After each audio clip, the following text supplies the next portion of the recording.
What is up, everyone, and welcome back to another episode of the Somewhat Sports Podcast. I am your co-host, Chris, joined by two of the best in the business, Jurgen and Damien. Guys, what is up?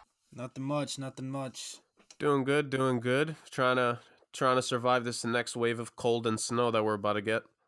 I think we're off the Super Bowl high, right? Are we done? I mean, I think the high wore off right after the game kind of finished, to be honest. Yeah. Kind of wore off during the game. Yeah. That has during halftime. But yeah, Super Bowl came and it went. And that's it for football season. But of course, we enter the off season, so I'm pretty sure there'll be a bunch of news to follow and to dissect. What we're gonna do this week is we're going to basically give our thoughts on the Super Bowl that transpired on Sunday, and that will be like our season finale of football, technically. And we also have some baseball news, and we're also gonna talk about some of the most surprising teams / players in the NBA, but we're also going to talk about the most disappointing teams / players in the NBA. Sound good, fellas? Yes, sir. Sure. Yeah, Dame? Yeah. All right, just making sure. But yeah, that's the rundown for this week. Now, before I start off, Jurgen, any update on hockey?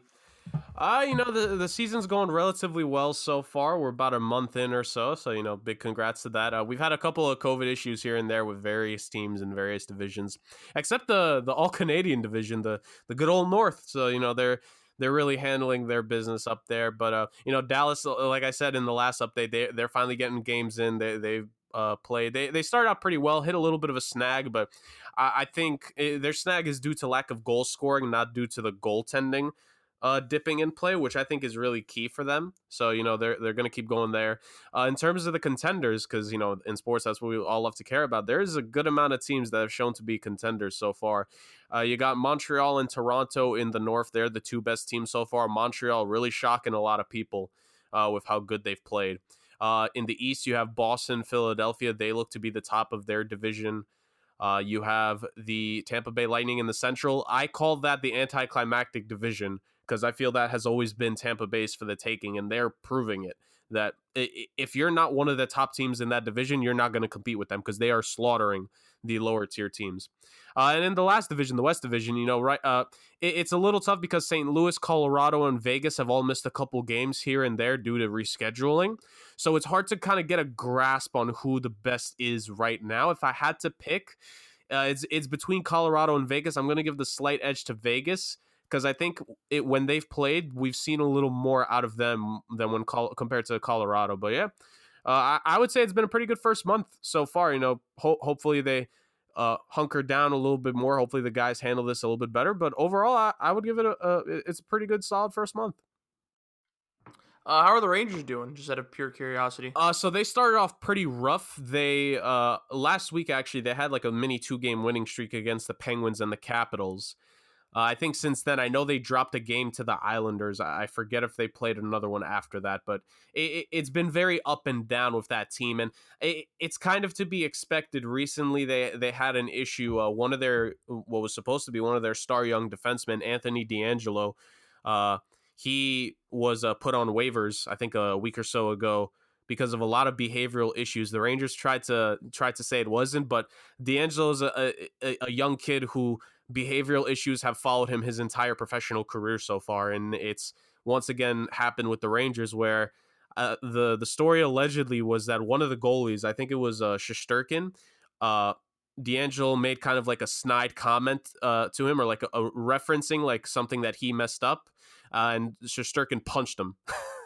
I think it was either Shesterkin or Georgiev. I really do forget, but I know one of them just was kind of sick of him, and it's like, all right, you know what, pal, let me just give you 1-4, and he gave him 1-4. He punched him, and yeah, so he's on waivers. His future with the team is obviously up in the air now because of that. A lot of people tried to blame it on like his political thoughts, and I guess something he said about COVID in the past, but it's not that. At the end of the day, he's just been a young, immature player in every locker room he's been in so far, and you hate to see it because he actually was arguably their best offensive defenseman last year, if I'm not mistaken. So you hate to see it out of a young player, you really do. Well, hopefully they turn it around, of course.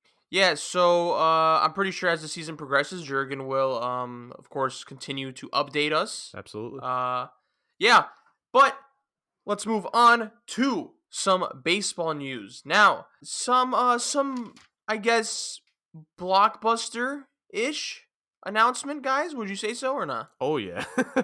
Yeah, yeah. Trevor Bauer signs with the Los Angeles Dodgers. 3 years, 102 million.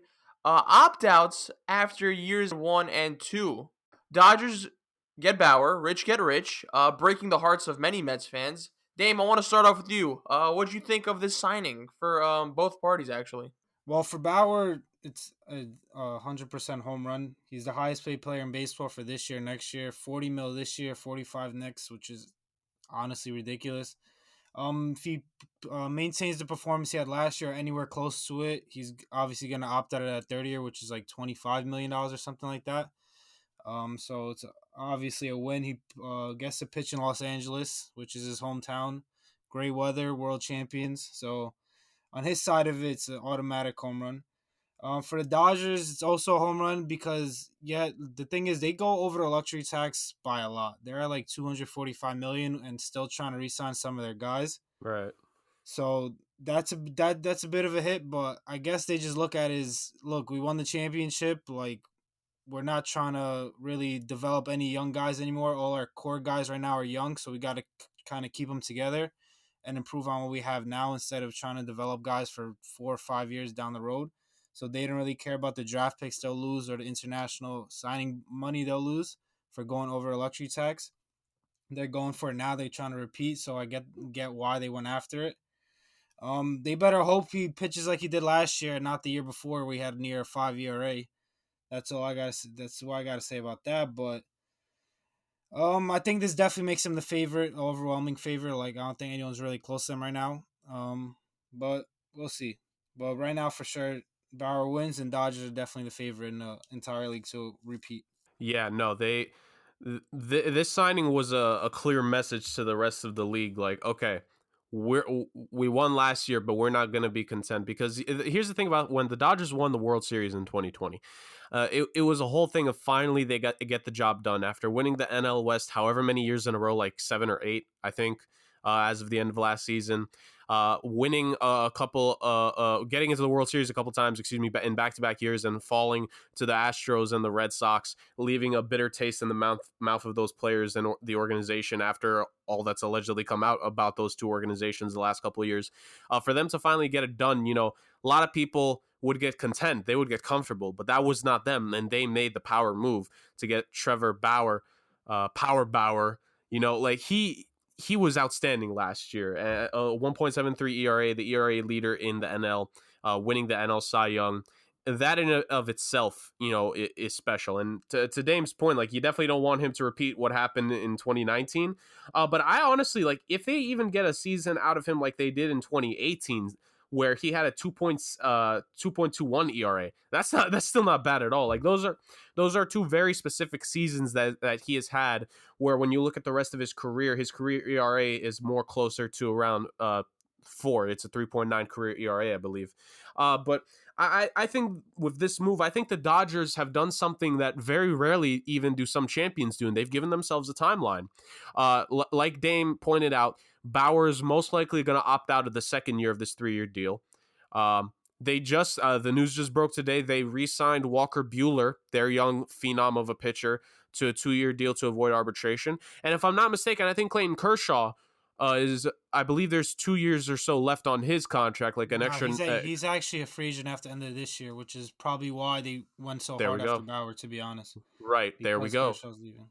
Yeah, well, he may leave, or if anything, he may sign on a 1-year deal, depending on what happens this year with them, because he's already been paid as the best pitcher in the game. He's already made that big contract. So, like, and we know he's not going to get this kind of deal from someone else. Like, at the end of the day, I think the Dodgers have given themselves a 2-year window defined, and that's something that most teams, even champions, don't do. Like, champions usually make the wrong set of moves to cost themselves in the long run. I think the Dodgers, this is a calculated move by them. It's like, okay, the next 2 years, this is go time. We're going to pay a lot of money. in the luxury tax. Like Dame said, they are way over. You're going to sacrifice some of that international pool money, but they clearly do not care. They're going for more championships. They're going to try to make this a little bit of a dynasty, a modern era baseball dynasty. Dame, correct me if I'm wrong. We haven't seen a repeat champion since I think those early 2000s Yankees or late 90s Yankees, whichever I one. believe so, unless the Giants might have repeated in like 2011, 2012. I think. Right. I don't think they did because the whole thing with them was like the even year thing. Like they always won it in the even years. So they have the chance to be the first MLB team to at least repeat in 2 decades, and they're going for that. And I'm all for it. Like that's what makes seasons exciting to see champions want to go for it and want to be at the top of the mountain again. So I think this is perfect, and this gives them a bona fide timeline. Like I think it's a win-win, and for Bauer, great money the next 2 years. Like you could say California taxes as much as you want. That's pretty good money for the next 2 years, you know? So I give it a win-win. And the rest of the NL, whew, they got to watch out, because you're telling me the 3-man rotation in a starting playoff series, Dame, Chris, imagine if you were a hitter and in game 1, you may have to deal with Trevor Bauer. And game 2, you may have to deal with Clayton Kershaw. And then in game 3, it's Walker Buehler. Like, come on now. Come on now. Like that's just lethal. Just death. Yeah. No, I hear you. Dame, any final response? No, I'm just hoping the Yankees could figure out another starting pitcher to battle the Dodgers, because if they make the World Series, that's who I think they're going to play. So it's a little scary, but hopefully. What'd you guys think of Tanaka leaving real quick? It is what it is. Dame? I think at the end of the day, Yankees got 2 for 1 for letting Tanaka go. They got James Tellien and Corey Kluber for Tanaka, and I'll take that 2 for 1 any day, as much as I love Tanaka. But Right. Okay. Yeah. I was just curious because I think, like you mentioned, it kind of freed up space for them, but also at the same time, like he's their best postseason pitcher technically if you're going by like body of work. So I don't know if that'll hurt them. Maybe the guys they just obviously you get Kluber, a veteran, Italian, like I definitely think it could work. But I was kind of surprised, at least that he's going back to Japan. I would have thought someone would have signed him, but that's just a quick aside. Okay. That'll be it for baseball news this week. We move on to our analysis of the Super Bowl that just occurred last Sunday. Guys, Tampa Bay Buccaneers are your Super Bowl champions as they defeated the Chiefs 31-9. I am certain that no one expected this result. I am sure that no one expected the beating the Chiefs got. Look, I know some people, predicted the Bucs would win. And rightfully so. I wasn't, like, even though I thought the Chiefs were going to win, I was never confident in it because it's Tom Brady, it's the Bucs, they have a lot of pieces. Bruce Arians is a great coach. But I did not expect this result, and I'm pretty sure you two gentlemen also didn't expect this result. I just want to, before we go on to what we think went wrong for the Chiefs, a couple stats to throw out. Mahomes went for 270 yards, 26 for 49 through 2 interceptions. No touchdowns. Travis Kelce, 133 yards, and then Tyreek Hill, 78 yards. Huge disappointments, considering this is the best offense in the National Football League. And then on the Bucs side, Tom Brady throws for 201 yards, 21 for 29, 3 touchdowns, 0 interceptions. Gronk, 67 yards, 2 touchdowns. Fournette went for, I think, 125 yards and 1 touchdown. The Bucs defense, wow, next level, man! Wow, they have been phenomenal the whole playoff run, but they stepped up when it mattered the most. Like I have not seen, and I did not predict I would see this Kansas City offense just get locked up like that. I was very disappointed in Kelce and Hill. There's a lot of drop catches. There was a lot of very suspect calls, but I don't want to blame it all on that. Because, there's always going to be calls like that, even though it was kind of like one-sided. But, yeah, Mahomes, I think the broken O-line of the Chiefs was really apparent in this game. Because Mahomes was running for his life, I feel like, for like at least 80% of the game. But props to him. Like, I think he tried to make the most. He tried to make the most out of what he had, to be honest. But it's just that Bucs defense was really making it tough for him. He had 2 amazing almost throws basically that ended up not being catches, but yeah, but again, no touchdowns. I thought there would at least be 1 touchdown in this game from the Chiefs, man. Right. I don't think anyone expected them to just not have any touchdowns. It was all field goals for them. But yeah, I mean, shout out to the Bucs. They game planned. I was a little upset and a little disappointed at Andy Reid because I know he had some personal. I think his son, of course, had that accident off the field. We don't have to get into that, but yeah, I'm pretty sure his mind wasn't 100%. No excuses though. He had 2 weeks to prepare for the Bucs, and he knew that his O line was going to be messed up. He knew that Tyreek Hill was, I think, going to be covered very extensively by the Bucs defense. So I don't know. I just did not like Andy Reid's game plan going into this game. Yeah, just stunning. I think everyone deserves a little bit of criticism, Mahomes included, because I was gonna run with this team for like the next 5 years. I thought that yeah they were banged up, but I would still go with them because I just think that offensive firepower is just too much, and Mahomes can make something out of nothing. But man, the Bucs proved me wrong, and I'll say this: you guys could kind of like rebound off what I'm saying here. I was with the Chiefs for this game. I think you guys were too. I'm not sure, but the Chiefs losing, I think it opens up a little bit of hope for the NFL because it shows that yeah, I know they were banged up, but they're not completely unbeatable, and there is a little bit of a formula to kind of getting through to them. And I think it's that stacked defense because we saw with the 49ers last year, we saw with the Bucs this year. I think if you have that like smothering grit and grind defense, then they're human, they're mortal. So I think this result kind of opens up the floodgates a little bit for teams that just thought the Chiefs would be unbeatable. They're still the team to beat, I think, going forward, and they're definitely the favorites next year. But yeah, that's all I want to say about that. Very surprised, stunned, disappointed, but props to the Bucs. Jurg, I want to start with you. Thoughts on the game? So just on the game itself, first, for the brand, Harrison Butker, good job. When the kicker gets to walk in the locker room, and Yeah. you can't put any criticism on him. I'm always happy about that. Very good. Poor Tommy Townsend. The moment got to him. The rookie punter that they had. Yeah, you feel for a guy because on punters and kickers, it's such a small sample size that you get, and when you have mistakes like that, it just you hate to see it. But on the game itself, like Chris, you were mentioning like Mahomes is running for his life. They kept track of it. He ran for nearly 500 yards worth of running to avoid defenders. Like at the end of the day, like Mahomes cannot be blameless. I'm gonna start off by saying that Mahomes cannot be blameless. For his standards. Exactly. Yeah. For his standards, that was not the game. But I would just like to keep this in mind. Just to keep something in mind. 3 of the 5 starters that started for the Chiefs in last year's Super Bowl against the 49ers were not playing. A. B, for whatever reason, Andy Reid refused to attack the intermediate level of the field and to do more in, in quicker yards in terms of, maybe 3-4 yard catches, maybe using the running backs more. Clyde Edwards-Helaire, I don't even think he had 10 total carries in the game. I think I kept hearing the stat line for him was like 9 for 64 or something like that. Mahomes obviously did not play to his standards, but at that point, what quarterback was going to play to the standards of, I think this is the most important stat, there were 29 quarterback pressures caused by that Tampa Bay Buccaneers defense. Kansas City only caused 5.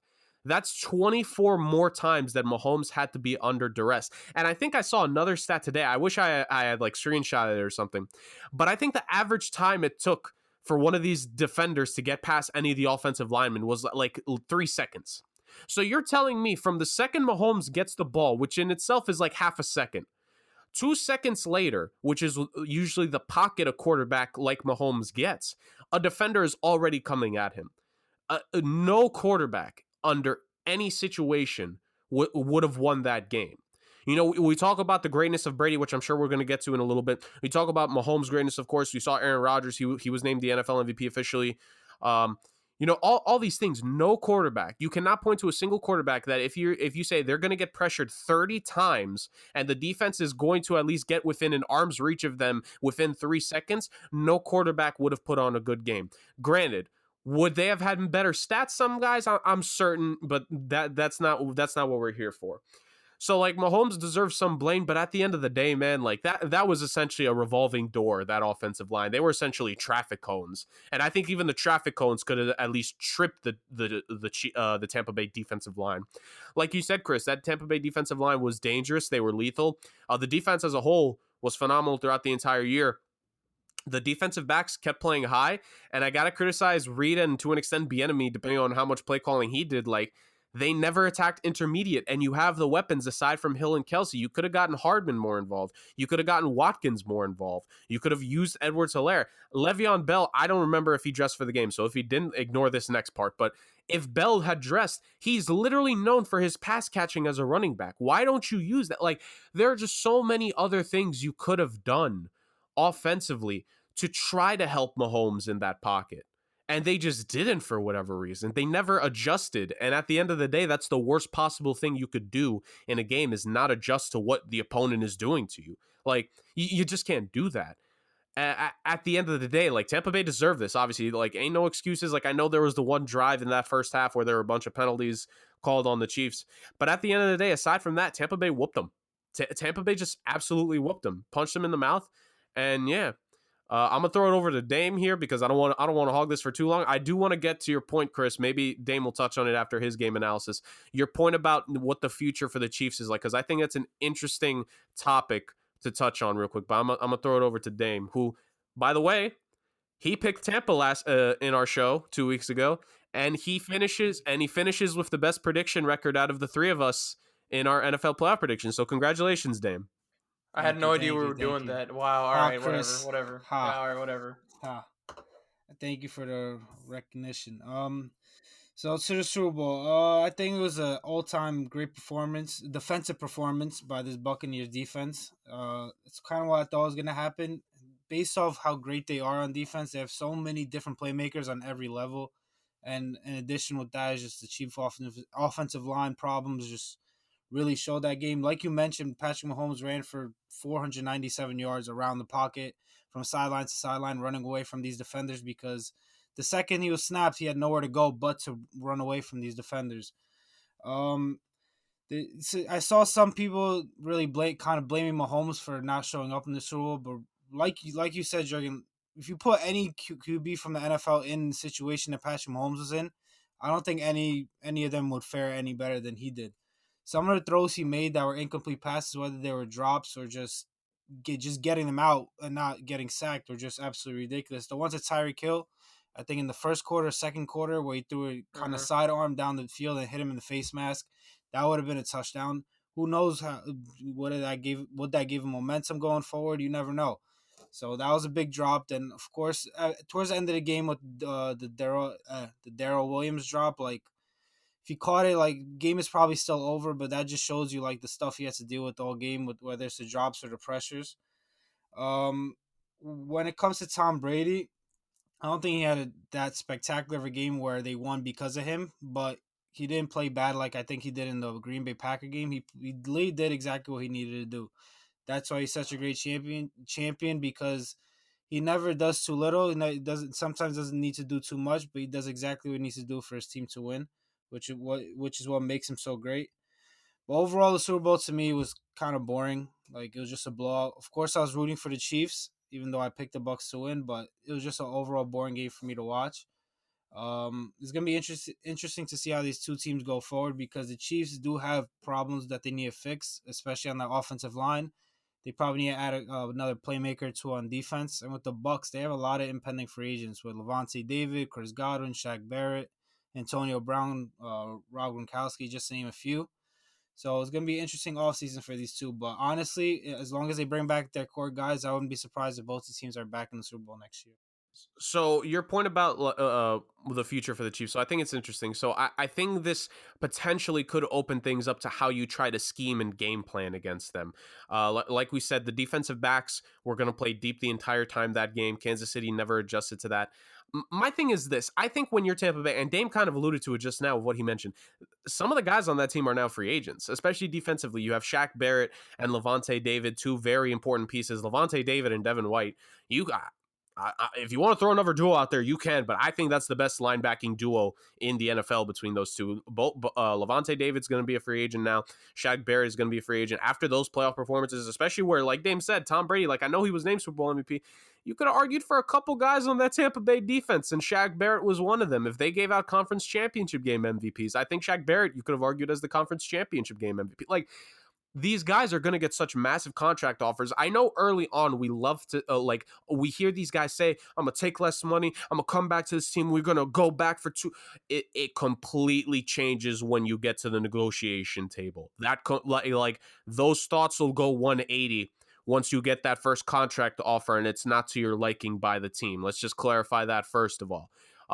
But to your point about the Chiefs, like I think if your defense is going to beat them, you kind of need to get lucky with what Tampa Bay did. I don't mean luck in the game, luck in your window. Look at Levante David being on the final year of a deal that was a pretty decent deal when he signed it years back, and Devin White being on a rookie deal. I think almost the entire secondary are on rookie deals. Carlton Davis, Sean Murphy Bunting, Antoine Winfield Jr. Jordan Whitehead may or may not be on his rookie deal. I don't know off the top of my head, but he might be, or at least on a cheap deal. Like, and then the defensive ends, funny enough, like that interior line is predominantly where the money went for Sue, Barrett, and JPP. But even still, Vita Vea, who a lot of people aren't going to give him enough credit for how he helped cause all those pressures, but he's on his rookie deal. So like, you kind of need to get lucky in terms of the window of your team.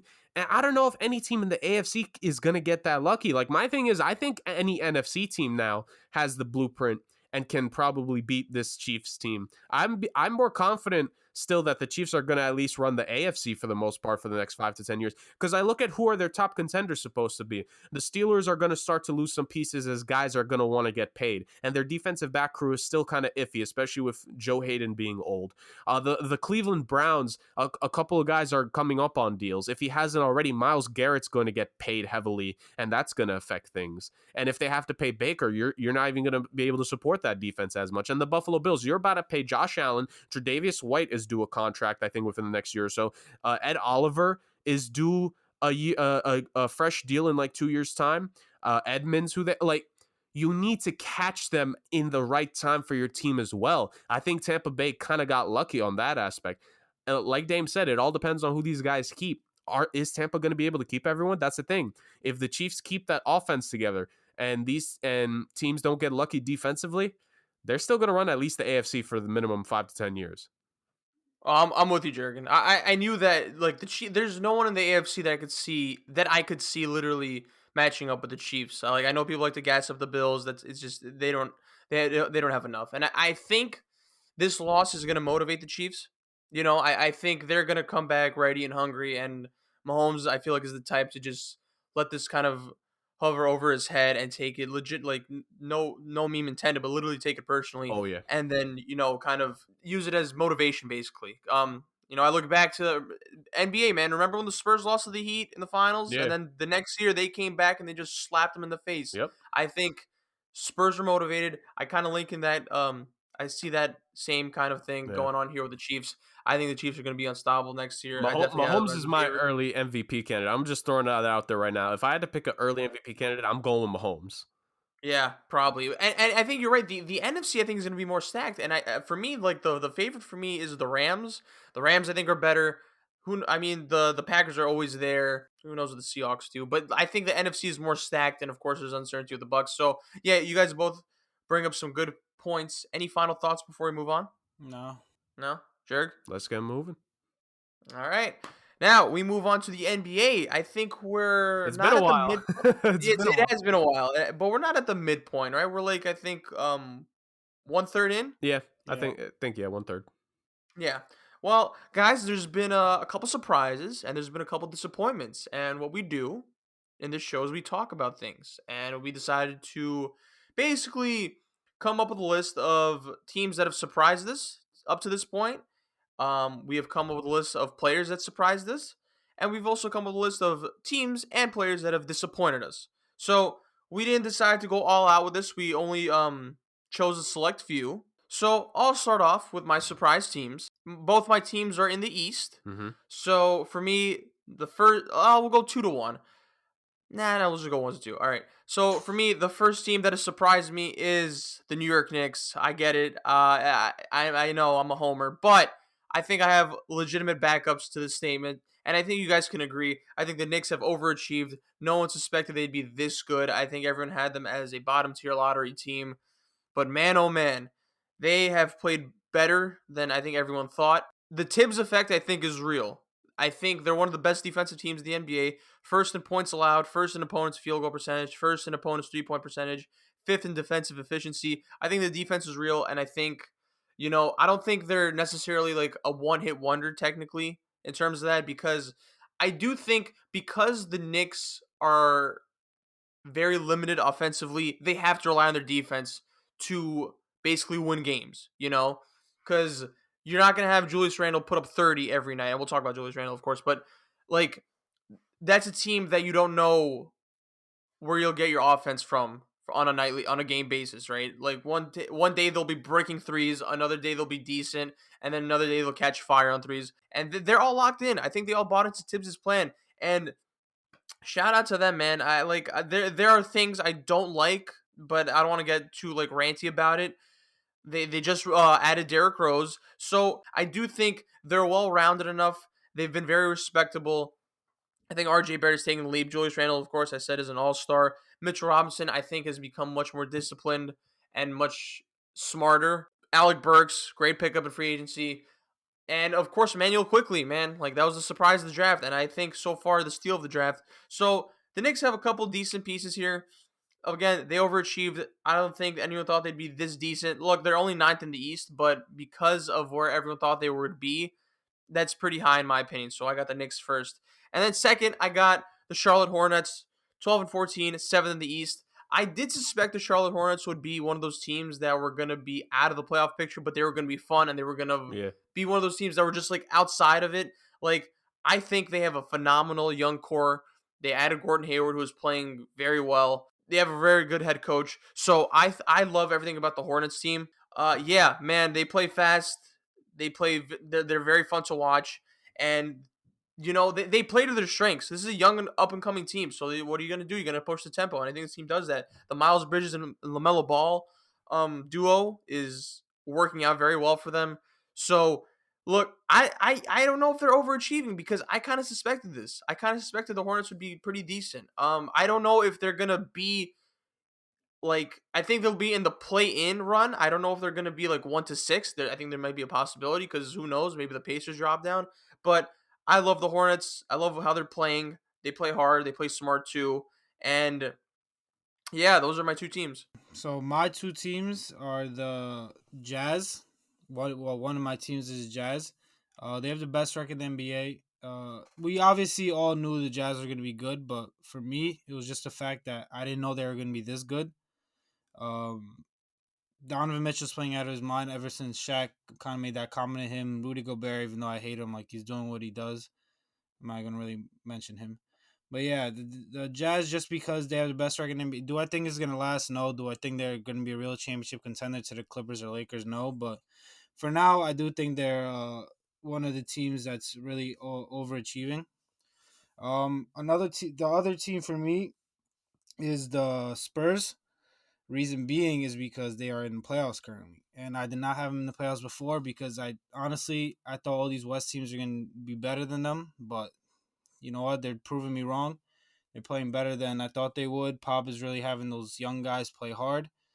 DeJounte Murray's having a hell of a season. All those guys are really playing hard, and they're a tough matchup for everybody. So we'll see if they make the playoffs, but for now they are. That's why I have them as one of my overachieving teams as well. Nice. Jurg. Oh, and by the way, before we continue further, we get that some of like the COVID outbreaks have had an effect on some teams. So like we get that. We took that into account, of course, but I think we just went through with it regardless. Yeah. So great picks by you guys. Obviously, Chris, I know you, Dame, and all your friends are happy about seeing the Knicks and how they're performing. Somewhat. We still have Elfrid Payton. Go ahead. Right. Great call on the Hornets.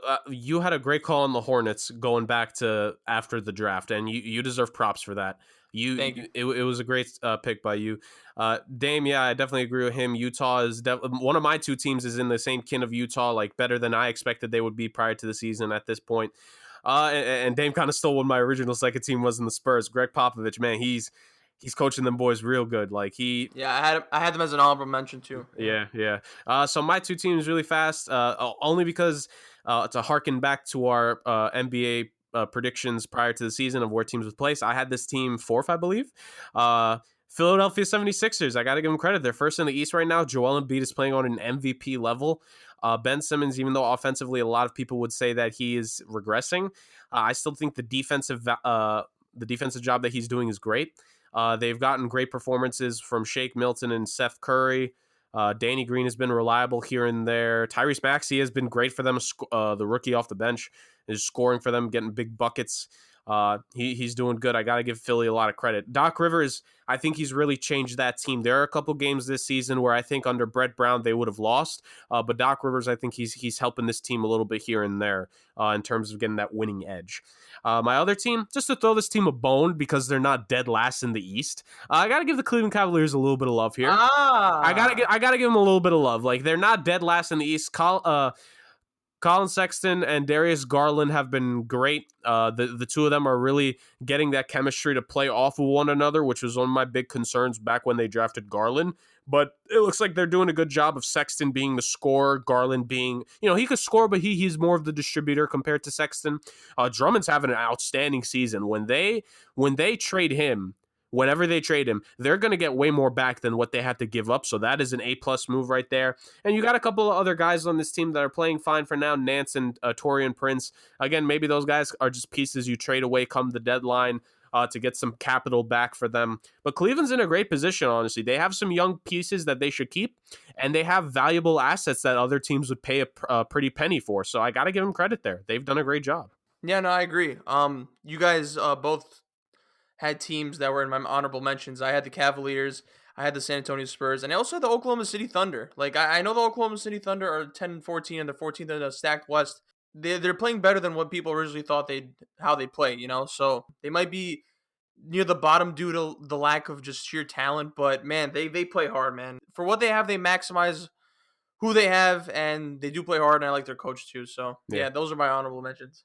I have the Sixers. Basically for the same reason as the Jazz. Like we knew they were going to be good, but we didn't know they were going to be this good. Well, when Embiid plays, I think based off their numbers, when he does play, they're like the best team in the league. Yeah. And the other team I have is also the Suns. Same thing. Like I just didn't think they were going to be this good. They're 4th seed in the West. I had them as an 8th seed, so I knew Chris Paul was going to make a big difference to them. But to be as high as a 4th seed and playing so well against all these good teams, they just beat the Bucs yesterday. That's very surprising to me, and good for them. Yeah. Kind of named all the teams. I will say one last thing about the Hornets, Chris, for what you said about them. They've been scoring this year. They've had games where they've gotten over 120 against teams like the Jazz, Miami, and Milwaukee, all good defensive teams, and against the Pacers and the 76ers, over 100 in some of those games that they've played. So the Hornets are young, man, but man, there's a lot of potential there. Yes, sir. And now we go on to our disappointed teams. So I think my number one disappointed team, and I think I can speak for a lot of people, is the Washington Wizards. Man, geez, I had them in the playoff picture, but I don't know if that's gonna happen. Of course they could go on a little run, but I don't know how likely that is. Like they have talent. Bradley Beal, of course, is the best shooting guard in the league this season. Russell Westbrook, who I know people are criticizing, but he's still putting up crazy numbers.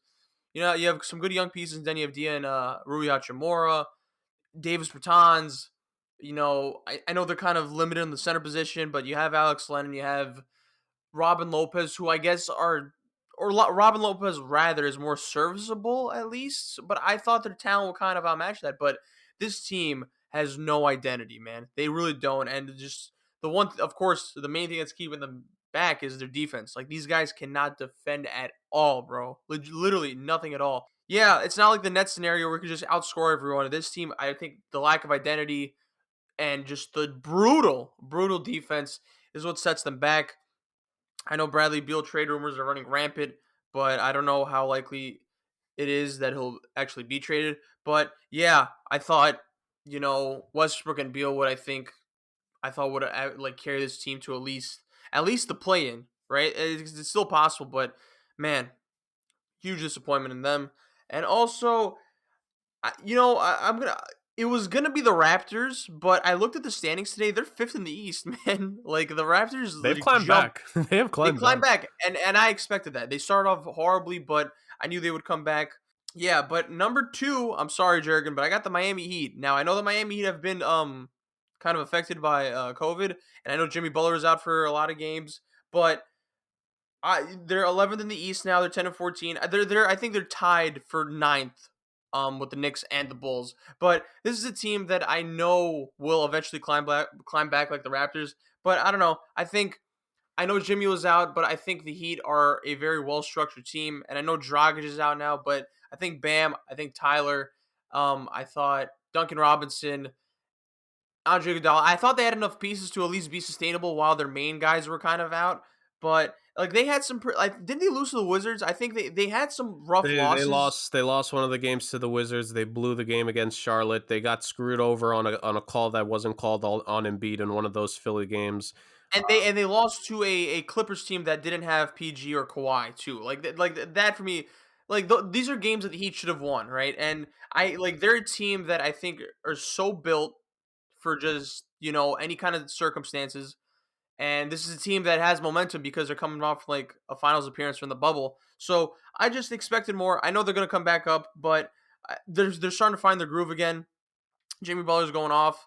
Like the Heat are always going to compete. They're going to be scrappy defensively, and I think what's more important for them is to find the go-to guy when Jimmy's not there, right? And I know it's Bam, but again, Bam's a big man, right? You need a guy that can get like legitimate buckets, right? And I like Tyler Hero coming off the bench, but this is kind of becoming like a Heat analysis thing. Yeah. But I expected more from them, and I think they'll be better. But yeah, I just have them as not what I thought they'd be. I don't blame you. Honestly, I'm in the same boat. They are my number one. Obviously, I hold a lot to this team. Now, granted, to somewhat come to their defense, I'm not really gonna do this a lot, but to somewhat do it, I think they've had to put out, if not the most, at least the second most lineups in the league so far this season due to COVID and everything that's happened.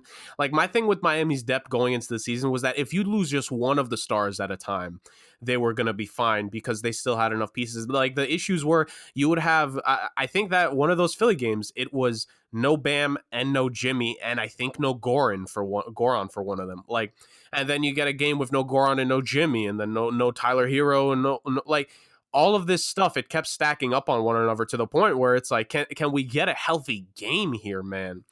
Albeit like it's a good sign on this end. The fact that they were competitive in some of these games, like that Clippers game, although albeit no Kawhi, no Paul George, I'm going to try to put that in the back of my mind. One of those Nets games, they were right there up until the very end. The Charlotte game, even though they won it, the Sacramento game where Jimmy came back, like it's just like these mental mistakes that they're making. And my thing about Miami is we are not a team that has a switch. We don't have that. And the problem is in some of these games, they've kind of been playing like they have a switch. Like, okay, when we turn it on, we're going to hit some. No, you don't have that. I'm sorry. I love this team with everything. But no, we do not have that. We are not a team that has a quote unquote switch. I don't think I love Bam. I love Jimmy. I don't know if they have switches to him. Jimmy maybe, but not the rest of the squad. Like, y'all got to earn these W's. So, like, that's been the most frustrating part with them. My other most disappointing team, Wizards, obviously an honorable mention there. Westbrook's done. Like, I'm not even going to entertain it. He's done to me. Like, just, we'll get to it another time. He's done. He's done. At one point, he had the same amount of points as field goal attempts. He's done. That's huge. That's reg. That's reg. But still, man. Yeesh. My other team, I'm gonna go with Dallas. Even though I wasn't that high, even though I wasn't that high on them going into the season, I don't know. Like Dallas is still kind of disappointed here and there.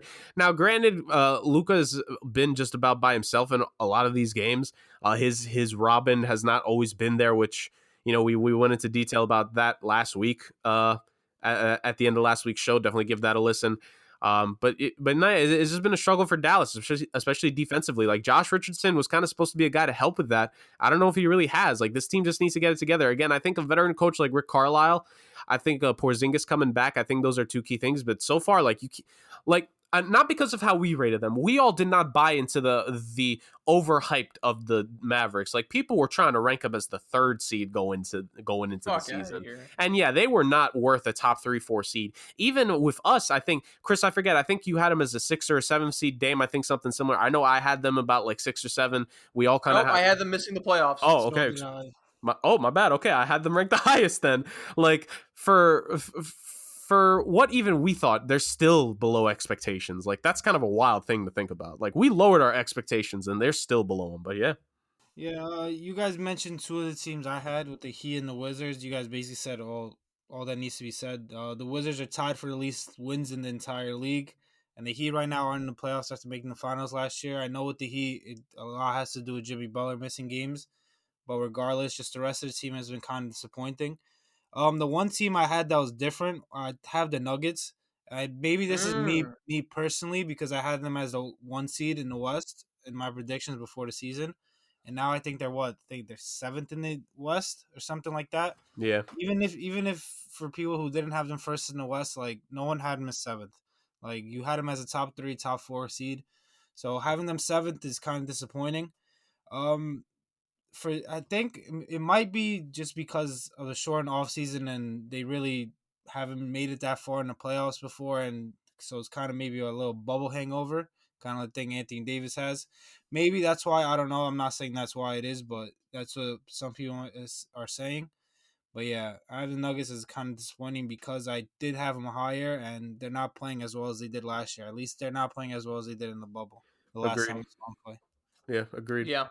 Yeah. One last honorable mention. Wait, Jurgen, did you name your honorable mentions? Yeah, it was the Wizards.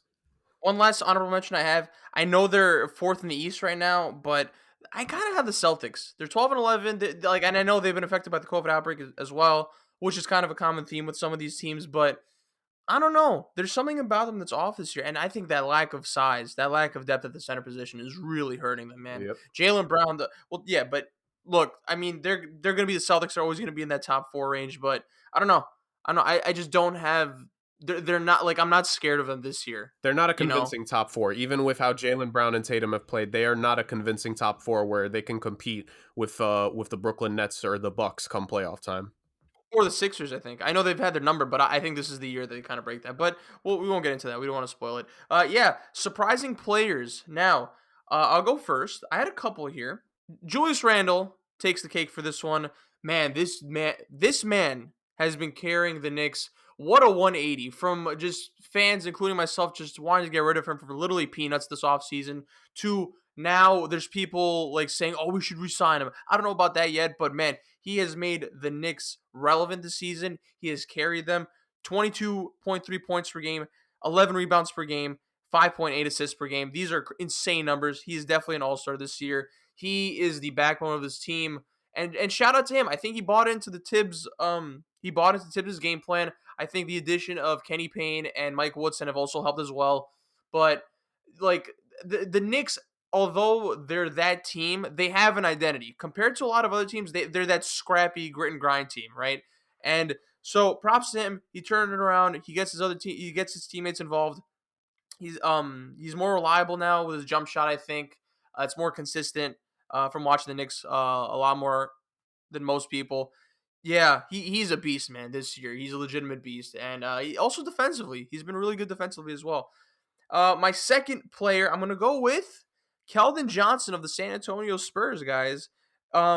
He went, like, I think the thing with, like, young Spurs players is that they don't necessarily play a lot in the first year, and then the second year, Popovich kind of, like, gives them some leeway, and then they play a little bit more. I hit up Damien about this. Yo, he is going off. Like, there's some games where he legitimately, like, goes 28 points and, like, 15 rebounds. Stats right now, 14 points per game, 7 rebounds per game, 2.3 assists per game.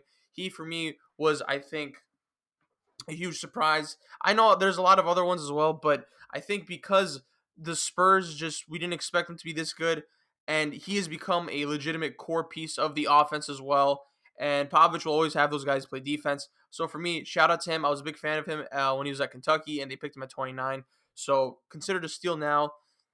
Yeah, I'm really happy for him. I'm really happy for the Spurs that they struggled with him. But shout out to him, man. These Spurs players, they always stay ready. the Spurs organization makes sure these young guys are always ready for when the time comes, and I'm seeing results being produced. So yeah. So the two guys I have, I mean, kind of obvious, I guess. First one is Jaylen Brown. Mhm. Uh, to me, he should be an All-Star starter this year. Um, he's playing out of his mind. I mean, I had a really, really hot take on draft day. When he came out the draft, that he was gonna have a better career than Ben Simmons. He was gonna be a better player than Ben Simmons, not a better career. And I mean, he's kind of creeping up on Ben Simmons if you ask me. But let's say that for another day. But yeah, Jaylen Brown's playing absolutely out of his mind this year. You could argue he's been their best player this year with Tatum missing time for COVID. He's averaging like 28 points a game. He's for the time that Tatum was out, Jaylen Brown really carried them. He's definitely going to be an All Star, and I think he should be an All Star starter. The second person I have is Zach LaVine. I know a lot of people talk about him because of the Knicks and how the Knicks have been monitoring his situation or whatever. But overall, he's averaging 28 points, which is something I did not expect. I knew he was a good player, but like I thought he was like 21 points per game good. Like other than that, I don't think he was that good. But he's averaging 28 points a game. He's gonna be an All Star as well. I don't think he's gonna be an All Star starter, but he should be an All Star for sure. It's gonna be interesting to see what they do, whether they trade him or not, because he's really upping his value now, and maybe he's gonna get higher, maybe it won't. But yeah, he's been playing out of his mind as well. So I have both these two should be all stars this year as my two players that have been playing great this year. Yeah, two amazing options that you guys have said so far. I'll kind of clear it out. Chris, I love the Spurs love you gave. Honorable mention: DeMar DeRozan has been pretty damn good for them this year as well. 25-5, relatively efficient 3-point shooting. Relatively, he doesn't shoot him a lot, but like he's a little bit of a better 3-point shooter than most people give him credit for. But he's been that veteran leader for these young guys. That a Pop always needs a vet, and him and Aldridge are there to serve, especially DeRozan, what he's done this year. My guys are Malcolm Brogdon, who he's having it all. Like, there's going to be a couple guys that are not on the All-Star team this year where it's like they really could have been All-Stars. I think Malcolm Brogdon's one of them. I think day by day, you're starting to see more and more how the Bucs wish that they would have ended up keeping him instead of maybe giving all that money to Middleton, or maybe giving it to Bledsoe, like picking to keep him over anyone else. 21.4 points, a PER of just under 18 and a half, 6.6 assists. He's been a great guy for them, especially after the Oladipo trade. Like, he has been that consistent force for that team. He deserves big ups. And I'm not going to mention like the most obvious choice because this guy's a top 3 MIP candidate, and I think one of you guys will say him as an honorable mention at the end of this. But my other guy I'm going to go with, again, back to the Charlotte Hornets love, Gordon Hayward has really revived himself when it comes to how he's played in Charlotte. Like, a lot of people, a lot of criticism. Why did Mike give that contract? Albeit, I think there was a somewhat similar reaction from us. But Gordon Hayward has played well, and he deserves a lot of credit for that. My thing was always he needed the touches if he was going to put up the stats to live up to that contract in Boston, and he was never going to get that. Look what happens when you give him the touches again. You're getting the same kind of production he had in Utah. He's shooting well, being that all-around guy, a veteran leader for LaMelo and some of those young guys. Like, he's just played great. I'm happy for him because a lot of people are harping on him. They didn't understand that the ball was not in his hands enough, and when he has the kind of touches that he had in Utah, this is what you're gonna get. So, big ups to Gordon Hayward. Yeah. Yeah, I still don't think he's worth that contract. But yeah. Some of the honorable mentions I had, I think Damian mentioned him, Jaylen Brown. Mm-hmm. Playing out of his mind, I agree. I also had Tyrese Halliburton Mm-hmm. of the Sacramento Kings. I didn't think he'd be this NBA ready and he'd be this good, especially with a primary ball handler with De'Aaron Fox kind of beside him. But man, he is hitting clutch shots. He's hitting his three pointers going down, which a lot of people were kind of skeptical about because they thought the mechanics were kind of funky, and I could see that. I was definitely one of them. So shout out to him. Another player I had is John Wall. I did not think John Wall would come back this good. I know KD. I didn't really have that much skepticism about KD because he doesn't really rely on his athleticism. John Wall is someone that does, but he looks like he hasn't missed a step, man. 19 points per game, He's been good. almost 4 rebounds per game, 6 assists per game. Shout out to him, man. He's keeping the Rockets relevant because anytime he's not playing, they're struggling. So shout out to him. You guys have any other honorable mentions before we finish off? Jeremy Grant, No.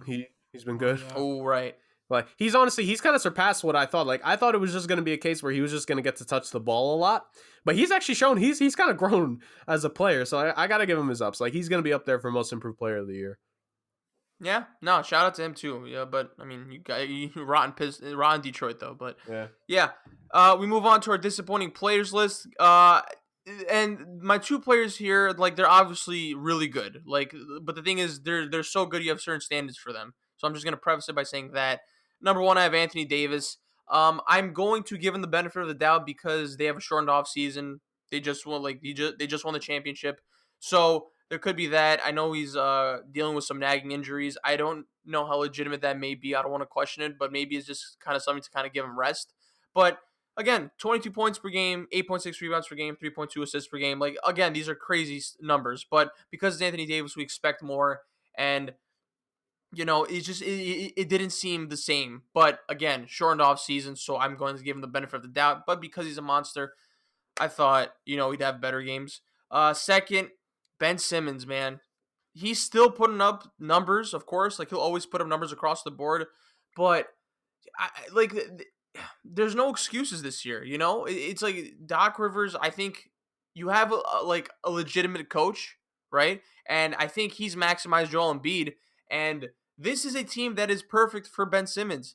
And then you surrounded him with more shooters, right? With Seth Curry, I think they got him in the they got some shooters in the draft as well, and Danny Green. So it's the lack, like he just does not want to improve his shooting, man. I think he shot a little bit more this season so far, but it's just Ben Simmons just seems content with where he's at, which is fine because even like where he's at right now, he's still a very good player, but he could just be so much more if he I guess was motivated to take that extra step, but I just don't think he is. I just think he's fine with where he's at. And for me, that's disappointing because a Ben Simmons who wants to up his game a little bit more is a top 5 player in the NBA, right? If he just figures it out, the jump shot, right? And or at least the desire to shoot more. And that take has been exhausted. I get it ad nauseum, but he's been in the league enough for him to at least, take a step forward. And I think even though he's great, the standard for him is high. That there's a reason why standards are always high for him, right? And there's a reason why he doesn't meet expectations is because he doesn't want to take that leap, right? And that's not a knock on him, but maybe a knock on his character. But yeah, I got Davis and Simmons. Right. Real quick. I have I got Kemba Walker.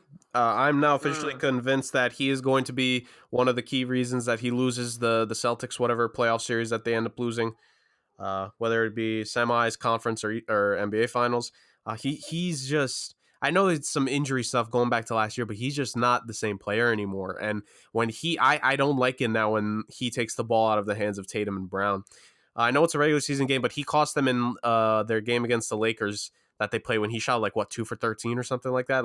You cannot, and that's not the first time he's missed 10 field goals in a game this season. So I'm very disappointed in Kemba.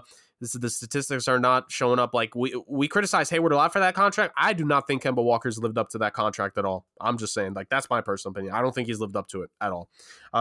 So that's Kemba. And I'm going to save one of the names in case Dame has it. I'm going to go with a guy that I expect a little more out of, DeAndre Ayton. I know there would be an adjustment period for him, Chris Paul, and Devin Booker. I feel CP3 and Devin Booker have really great chemistry. Both of them are up for all-star considerations, obviously. Ayton has been a bit slower. I think eventually he'll get there with his connection with both those guys. I just think it's been a little bit difficult for him to kind of transition into the fact that it's D-Book as the scoring option, but Chris Paul needs the ball a lot. I think he just needs some help there. I think as he adjusts, I think we'll see a lot better from him in the last half of the season. But as of now, he hasn't lived up to what my expectations are. So this is the hardest category for me to figure out because I was trying really hard to find guys that I was disappointed in, and I ended up with the same 2 guys Chris had.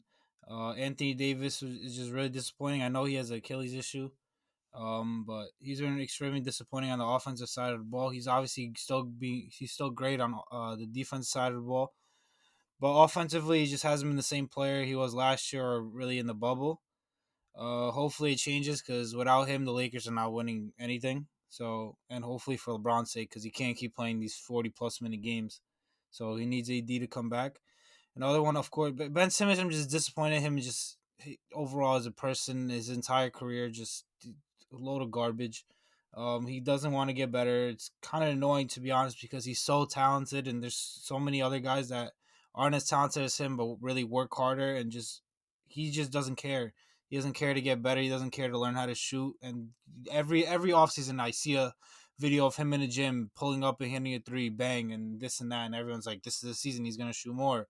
Then the coach comes out and says, "Yeah, I want Ben Simmons to come out and shoot more." And then Ben Simmons, you hear some report that says like he wants to shoot more and he's gonna shoot more, and you see him hit a three in the preseason or something from the corner, wide open. Then season comes, you see like maybe he'll hit one and then just doesn't shoot anymore. And he comes down to the end of the game. The Sixers need a three. Ben Simmons is nowhere to be found because he can't create a jump shot by himself. So yeah, Ben Simmons is my biggest disappointment as well as AD. Yeah, some pretty good picks. Yeah, that'll be it for this week, guys. Good stuff, great stuff.